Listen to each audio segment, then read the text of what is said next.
নভেম্বরে আফ্রিকার মুসলিম প্রধান দেশ নাইজেরিয়ায় খ্রিস্টান সম্প্রদায় বিরোধী সহিংসতা তীব্র হয়ে ওঠে, যা মোকাবিলায় মার্কিন সেনা মোতায়েন এবং বিমান হামলার হুমকি দেন প্রেসিডেন্ট ডোনাল্ড ট্রাম্প। এরপরও সহিংস উত্তেজনার মধ্যেই গত মাসের মাঝামাঝি সময়ে মাথাচাড়া দিয়ে ওঠে অপহরণ আতঙ্ক। নাইজেরিয়ার খ্রিস্টান অ্যাসোসিয়েশনের তথ্য বলছে, উত্তর মধ্য নাইজার রাজ্যের সেন্ট মেরিস স্কুলের ৩১৫ শিক্ষার্থী ও শিক্ষককে অপহরণ করা হয়েছে।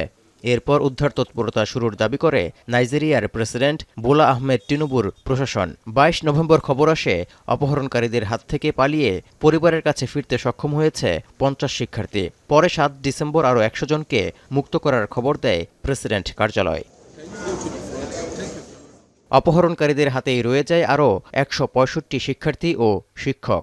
এক মাসের মাথায় নাইজেরিয়ার স্থানীয় সময় রোববার তাদের মধ্যে আরও ১৩০ জনকে উদ্ধারের খবর দিল দেশটির সরকার। সেই হিসেব অনুযায়ী এখনও স্কুলটির অন্তত ৩৫ জন শিক্ষার্থী অপহরণকারীদেরই কবজায় রয়েছে।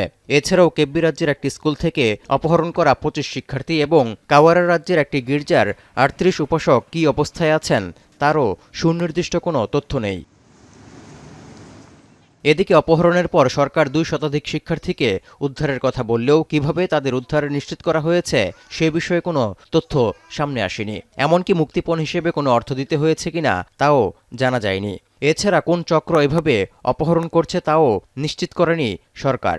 শিক্ষার্থীদের উদ্ধারের সময় কোনো অপহরণকারীকে আটক করা সম্ভব হয়েছে কিনা পাওয়া যায়নি সে তথ্য, যা রহস্যের জন্ম দিয়েছে। এতে করে এখনও গণ অপহরণ আতঙ্ক কাটেনি দেশটিতে, যার কারণে নিরাপত্তা পরিস্থিতি নিয়েও উদ্বেগ রয়ে গেছে। I leave you at home. Tonana, how can we do? I don't want you to calm down just like that. Everything will scatter. We now decided to. Mommy, since these children used to come. We pray for all those we have promised to pray for, those who have no one to pray for them. And in a special way, we pray for all our kidnapped brothers and sisters across the country.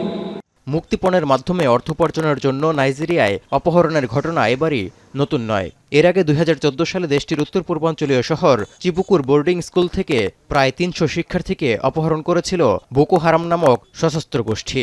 এছাড়াও জানা গেছে ২০২৪-২৫ অর্থবছরে $১.৫ million বেশি মুক্তিপণ আদায় করেছে অপহরণকারী বিভিন্ন চক্র। তৌহিদুর রহমান, এখন বিশ্ব।